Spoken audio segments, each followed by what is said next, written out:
ብልጽግና የመጨረሻው የተስፋ መቁረጥ ደረጃ ላይ ደርሷል ሲል ሻዕቢያ ወደ 4 ኪሎ ቦምብ ወርውሯል። ከሰሞኑ በኢትዮጵያ ቴሌቪዥን ጣቢያ ጌታቸው ረዳ ኤርትራን በተመለከተ ያቀረቡትን ትንታኔ ተከትሎ ሻዕቢያ እሳት ለብሶ እሳትም ጎርሶ መልስ ሰጥቷል። በምላሹም ሰሞነኛው የጌታቸው ትንታኔ የብልጽግናን ተስፋ መቁረጥ የሚያሳይ ነው ብሎታል።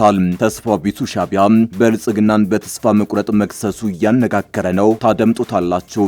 የሞት ሽረቱ ውጊያ ቀጥሏል። ደጋዳሞት፣ ቆቦ፣ ደቡብ ጎንደር አንገት ለአንገት ተናንቀዋል። ዋና ዋና የጦር ቤዞች ላይ ጭምር ያነጣጠረ ድንገተኛ ዘመቻ መከፈቱ ተሰምቷል። ከፍተኛ ወታደራዊ አመራሮች የተገደሉበት ሰሞንኛው የአማራ ክልል ውጊያ ተጠናክሮ ቀጥሏል። መከላከያ ሰራዊቱ የፋኖ ኃይሎች ከሱዳን ያስገቡትን የጦር መሳሪያ በቁጥጥር ስር መዋሉን ሲገልጽ፣ የፊልድ ማርሻሉ አማካሪ በበኩላቸው ውስጣችን እየታመሰ ነው፣ የሀገር ሀብት በጦርነት እያለቀ ነው ሲሉ ቦምብ የሆነ ንግግር አሰምተዋል። በዝርዝር እናስደምጣቸዋለን። እንደ ብሔር የመጣብንን አደጋ ለመቀልበስ ለጦርነት እየተዘጋጀን ነው ሲል ህወሓት አሳወቀ። ቡድኑ በቃል አቀባዩ በኩል አቋሙን በይፋ ያሳወቀ ሲሆን ሂውማን ራይትስ ዎች ከቀናት በፊት ያወጣውን መግለጫም አጣጥሏል። የሰብአዊ መብት ተቆርቋሪ ድርጅቱ ህወሓት በክልሉ ያወጣውን የሞት አዋጅ እንዲሰርዝ ጠይቆ የነበረ ሲሆን ህወሓት ግን ጥያቄውን እንደማይቀበል በይፋ ተናግሯል። ተሰሙታላችሁ። ኢራን በሆርሙዝ ወሽመጥ ባልተፈቀደ መስመር ሲጓዝ ነበር ያለችውን መርከብ ከመታች በኋላ የአሜሪካ ጦር ኢራን ውስጥ ጥቃት ፈጸመ። በሌላ በኩል ኢራን በምላሹ የአሜሪካ ይዞታዎችን ማጥቃቷን አስታውቃለች። ይህንን ተከትሎ በሁለቱ ሀገራት መካከል የተደረሰው የተኩስ አቁም መፍረሱን ያረጋገጠ ሆኗል። ታደምጡታላችሁ። አክብሮታዊ ሰላምታችን በያላችሁበት የዓለም ዳርቻ የረሳችሁ የተወደዳችሁ አንድ አፍታ ሚዲያ ቤተሰቦች ከአንድ አፍታ ለአሁኑ መደመጥ አለባቸው ያልናቸውን ዜናዎች ወደ እናንተ የምናደርስበት ሰዓት ላይ ተገኝተናል። አብራችሁን ትቆዩ ዘንድ ግብዣችን ነው።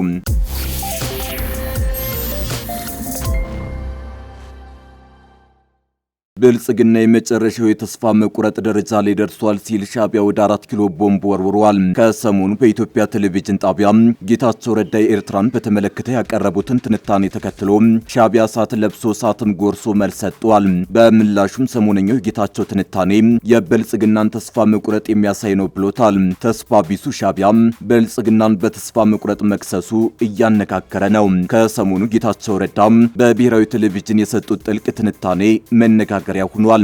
የኤርትራን የወደፊት ህልውና ጭምር ጥያቄ ምልክት ውስጥ የከተተው የጌታቸው ትንታኔ የመረብ መላሽ ፖለቲከኞችን ከማበሳጨት አልፎ አስደንግጧል። በዚህም ከትኩስ ለቅሶ ተነስቶ ስድብ የተቀላቀለበት ምላሽ ለመስጠት ተገደዋል። ሻዕቢያ በአፈቀላጤው የማነ ገብረ መስቀል በኩል በሰጠው ምላሽ የጌታቸው ንግግር የሚታመን እንዳልሆነና ብልጽግና ይህን ንግግር ንቅናቄ ሊፈጥርበት መሞከሩ ምን ያህል ተስፋ መቁረጥ ውስጥ እንደገባ ማሳያ ነው ብሎታል። ጌታቸውን ወላዋይ ሲሉ የዘለፉት የማነ ያቀረቧቸው ክሶች ባዶ የክስ ጋጋታና ስድቦች ሲሉ አጣጥለውታል።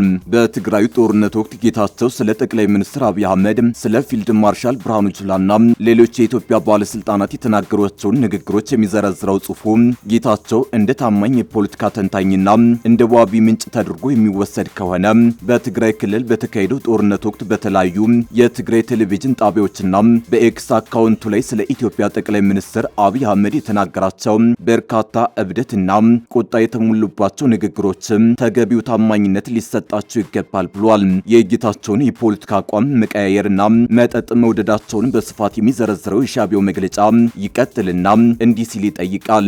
ሰከን ባለ እይታ ከተገመገመ የአንድን ሰው ከመጠን ያለፈና ኃላፊነት የጎደለው ንግግር እንዲሁም የዚህን የፖለቲካ ኮብላይ ወይም ተቀበዝባዥ ሐሳብ እንዴት በቁም ነገር መውሰድ ይቻላል በማለት ይጠይቃል። ስለሆነም ትናንት ባደረገው ቃለ ምልልስ በኤርትራ ላይ የረጨውን የስድብና የጥላቻ መርዝ ሁሉ ምላሽ መስጠት ትርጉም የለውም ያለ ሲሆን በመሆኑም በአንድ ስህተት ላይ ብቻ እናተኩራለን። እሱም ኤርትራ ኢትዮጵያን ለማዳከምና ለማጥፋት በሴራ ኃይሎች እንደ ነጻ ሀገር ተፈጠረች የሚለው ሞኝነት የተሞላበት ሙግት ላይ ነው ይላል። ይህ የሐሰትና የታሪክ ክለሳ አባባል በእርግጥ ፍጹም ውሸት ሲሆን የብልጽግናን ፓርቲ እኩይ ውስጣዊ አጀንዳ ለማመካኘትና ለማስፋፋት የቀረበ ጦርነትን የመቀስቀስና የመጫር ዓላማ ያለው ነው ብሏል። ሻዕቢያ ኤርትራ የተፈጠረችው ኢትዮጵያን ለማዳከም መሆኑ ቢክደም ታሪክ የሚነግረን ግን የሀገረ ኤርትራ አፈጣጠር ኢትዮጵያን ከማዳከም ጋር የተያዘ መሆኑን ነው። ይህንን እውነታ የሚክደው የሻዕቢያ መግለጫ ግን ይቀጥልና በንጉሰ ነገስቱና እሱን በጣለው ወታደራዊ ደርግ ትመራ የነበረችው ኢትዮጵያ ከተለያዩ ሀገራት ከአሜሪካ፣ ከሶቪየት ህብረት፣ አውሮፓ ሀገራት፣ ከእስራኤል፣ ከበርካታ የአረብና የኢጃ ሀገራት ከኩባ ወዘተ ሰፊ ወታደራዊ ኢኮኖሚያዊና ፖለቲካዊ ድጋፍ ማግኘቷን ቀጥላ ነበር። ስለሆነም በሌሎች ሀገሮች ግፊት ነው ኤርትራ ሀገር የሆነችው የሚለው ሐሰት ነው ብሏል። በጥቅሉ የጌታቸው ረዳ ትንታኔ በማንኛውም ርዕስ ላይ በቁም ነገር ሊወሰድ አይችልም ያለው ሻዕቢያ ብልጽግና ፓርቲ ያንን የተጣለ ትንታኔውን ለህዝብ ንቅናቄ ለመጠቀም መሞከሩ ቡድኑ ምን ያህል የመጨረሻው የተስፋ መቁረጥ ደረጃ ላይ መድረሱን ብቻ ያሳያል በማለት ስድብ፣ ዛቻና ብሽቀት የተሞላበትን ምላሹን ሰጥቷል። የሞት ሽረቱ ውጊያ ቀጥሏል። ደጋዳሞት፣ ቆቦ፣ ደቡብ ጎንደር አንገት ለአንገት ተናንቀዋል። ዋና ዋና የጦር ቤዞች ላይ ጭምር ያነጣጠረ ድንገተኛ ዘመቻ መከፈቱ ተሰምቷል። ከፍተኛ ወታደራዊ አመራሮች የተገደሉበት ሰሞንኛው የአማራ ክልል ውጊያ ተጠናክሮ ቀጥሏል። መከላከያ ሰራዊቱ የፋኖ ኃይሎች ከሱዳን ያስገቡትን የጦር መሳሪያ በቁጥጥር ስር መዋሉን ሲገልጽ፣ የፊልድ ማርሻሉ አማካሪ በበኩላቸው ውስጣችን እየታመሰ ነው፣ የሀገር ሀብት በጦርነት እያለቀ ነው ሲሉ ቦምብ የሆነ ንግግር አሰምተዋል። የፋኖ ኃይሎችን ያሉበት ቀጠና ድረስ ሂዶ የማጥቃት የሚል ስያሜ የተሰጠው የመከላከያ ሰራዊት ዘመቻ እንደቀጠለ ነው። ሰራዊቱ ይህን ዘመቻ ማወጁን ተከትሎ ታዲያ በክልሉ መጠነ ሰፊ ውጊያዎች እየተደረጉ ይገኛሉ። ሰሞንኛው ዘመቻ ያነጣጠረው የተለያዩ ክልል አማጺዎች ይገኙባቸዋል ተብሎ በሚታሰቡ አዋሳኝ ቦታዎችና በታጣቂዎች ጠንካራ ይዞታዎች ላይ ያነጣጠረ ነው። ለአብነትም የፋኖና ህዋት ኃይሎች በሚገኙባቸው የሰሜን ወሎ አካባቢዎች እንዲሁም ፋኖና የኦሮሞ ነጻነት ሰራዊት ይገኙባቸዋል በተባሉ የወለጋ ቀጠና ከፍተኛ ውጊያ እየተደረገ ነው። በተጨማሪም እንደ ጎጃምና ደቡብ ጎንደር ያሉ የፋኖ ጠንካራ ይዞታ ናቸው በሚባሉ አካባቢዎች ላይ የመንግስት ኃይሎች ለ7 ቀናት የሚዘልቅ ዘመቻ እያከናወኑ ነው። የፋኖ ጠንካራ ይዞታ ናቸው ተብለው ከተለዩ አካባቢዎች አንዱ በሆነው ሰሜን ወሎ ቀጠና የፋኖ ኃይሎች ዋና የጦር ቤዝ ላይ ኦፕሬሽን መደረጉ ተገልጧል። የክልሉ ኮሚኒኬሽን ቢሮ ከሰሞኑ በሰሜን ወሎ ቀጠናዎች ስለተደረገው ውጊያ አጭር መረጃን አጋርቷል። የ13ኛ እዝ ክፍለ ጦሮች ባለፉት 3 ቀናት በዞኑ ከአቡነ ዮሴፍ እስከ ኩልመስክ ኦፕሬሽን ማድረጋቸውን ገልጧል። የፋኖ ይዞታና መደበቂያ ቀጠና የማጽዳት ኦፕሬሽን የሚል ስያሜ በተሰጠው በዚህ ዘመቻ መከላከያ ድል እንደቀናው ቢሮ ተናግሯል። ከአቡነ ዮሴፍ እስከ ኩልመስክ ያለው አካባቢ የፋኖ ዋና የጦር ሰፈር ወይንም ቤዝ መሆኑን የገለጸው መረጃው በሰሞነኛው የ3 ቀን ኦፕሬሽን የጦር ቤዙን ማጽዳት መቻሉን ገልጧል። ይህ የተጠናከረ የፍተሻ ስራ በሚካሄድበት ወቅት የምስራቅ አማራ ብሔራዊ መረጃና ደህንነት የጠላት ጥይትና የጦር መሳሪያ የተደበቀበትን ስፍራ በትክክል በመጠቆም ከፍተኛ እገዛ አድርጓል ብሏል መረጃው። የመከላከያ ሰራዊቱ በበኩሉ የፋኖ ኃይሎች በሱዳን በኩል ሊያስገቡት የነበረውን የጦር መሳሪያ በቁጥጥር ስራው ያለው ብሏል። ከሱዳን ተነስቶ ወደ አዊ ዞን ጃዊ ወረዳ ልዩ ቦታው በለስ ወንዝ ተሻግሮ ለፋኖ ቡድን የተለያዩ መሳሪያና ተተኳሾችን ለማድረስ ባሰበው ቡድኑ ላይ እርምጃ ወስጃለሁም ሲል ጠቅሷል። ለፋኖ ሊደርስ ነበር የተባለው መሳሪያ 8 ብሬን፣ 15 ክላሽ፣ 8139 የብሬን ጥይት፣ 15382 የክላሽ ጥይትና 5 ሞተር ሳይክል ነው። በእንዲህ መልኩ ተጠናክሮ በቀጠለው ውጊያ ታዲያ በመከላከያ ጀነራሎች በኩል የሚሰጡ አስተያየቶች እንደቀጠሉ ናቸው። ከሰሞኑ በአንድ መድረክ ላይ ንግግር ያደረጉት የፊልድ ማርሻሉ አማካሪ ጀነራል አለምሸት ደግፌ የተለያየ ዓላማና ግብ ያላቸው ኃይሎች በአንድ ተጣምረዋል ሲሉ ከሰዋል። የውጭ ኃይሎች በሚሰጡት ድጋፍ ውስጣችን እየታመሰ ነው ያሉት ጄኔራሉ ከደርግ ዘመነ መንግስት አንስቶና ከዛም በፊት ከጦርነት መላቀቅ አልቻልንም፣ በዚህም የሀገር ሀብት እያለቀ ነው ሲሉ በቁጭት ተናግረዋል። እንደ ብሔር የመጣብንን አደጋ ለመቀልበስ ለጦርነት እየተዘጋጀን ነው ሲል ህወሓት አሳወቀ።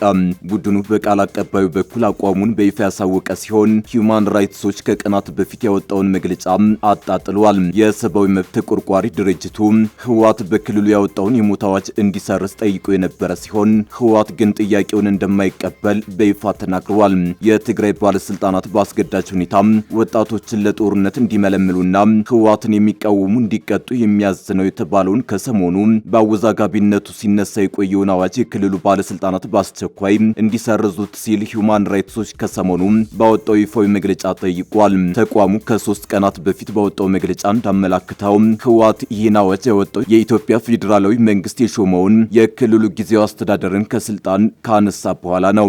ሰብአዊ ተቋሙ ህወሓት ያወጣውን አዲሱን አዋጅ የኤርትራ መንግስት የሀገራዊ አገልግሎት ግዴታ ብሎ ወጣቶችን ለአስገዳጅ ወታደራዊ መልመላ ከሚጠቀመው ሕግ ጋር ተመሳሳይ ብሎታል።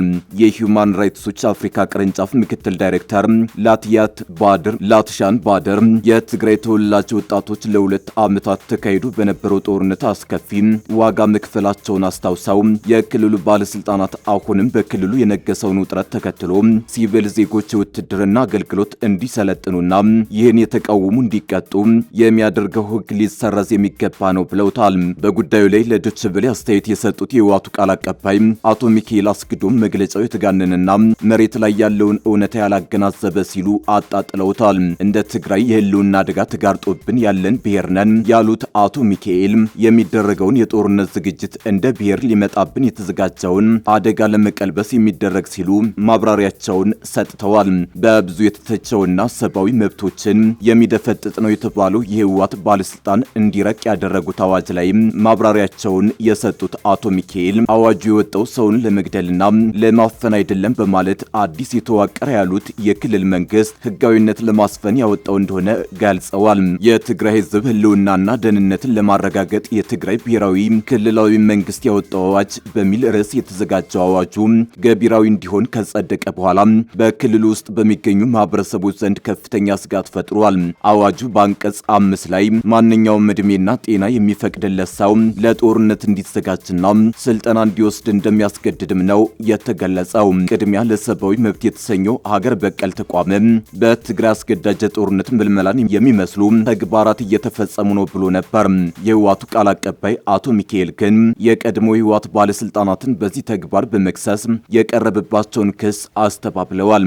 ወጣትን ያስገደዱ ሀራ መሬት ብለው ካምፕ ያቋቋሙ ናቸው ሲሉም ወንጅለው ባነሳሳናቸው መጠን የህልውና አደጋ አለ ብለው አምነው ከሚታገል ወጣት ውጪ በአስገዳጅ ሁኔታ የተመለመለ የለም ብለዋል።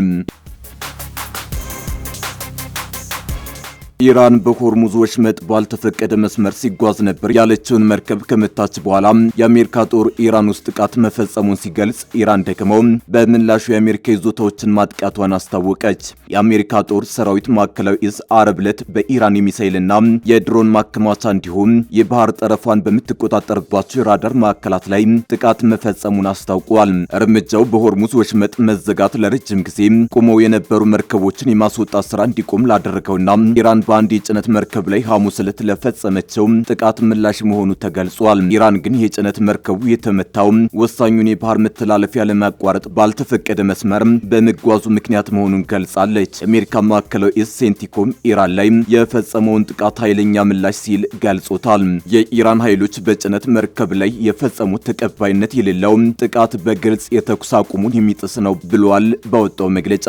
በተጨማሪም በወሳኙ ዓለም አቀፍ የንግድ መስመር በኩል የሚተላለፉ መርከቦች ቁጥር እየጨመረ ባለበት ጊዜ የኢራን አደገኛ ባህሪ የባህር ላይ እንቅስቃሴን የሚያደናቅፍ ነው ብሏል። ወታደራዊ እዙ እንዳለው የአሜሪካ ጦር በሆርሙዝ በኩል የሚተላለፉ የንግድ መርከቦች በሰላም እንዲያልፉ የሚያስችል ድጋፍ ማድረጉን ይቀጥላል። የኢራን እስላማዊ አብዮታዊ ዘብ ባወጣው መግለጫ አሜሪካ መርከቦች በሆርሙዝ ላይ ከተፈቀደው መስመር ውጪ መጓዛቸውንና የተለያዩ ምክንያቶችን በማቅረብ በሀገሪቱ የባህር ዳርቻዎች ላይ የአየር ጥቃት ፈጽማለች ብሏል።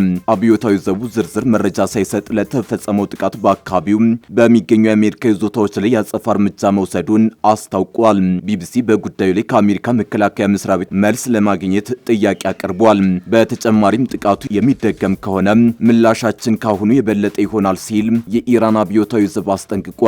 ለወራት ተዘግቶ የቆየው የሆርሙዝ ወሽመጥ በአሜሪካና በኢራን መካከል ስምምነት ላይ ከተደረሰ በኋላ ተከፍቶ መርከቦች ከአካባቢው መውጣት ጀምረዋል።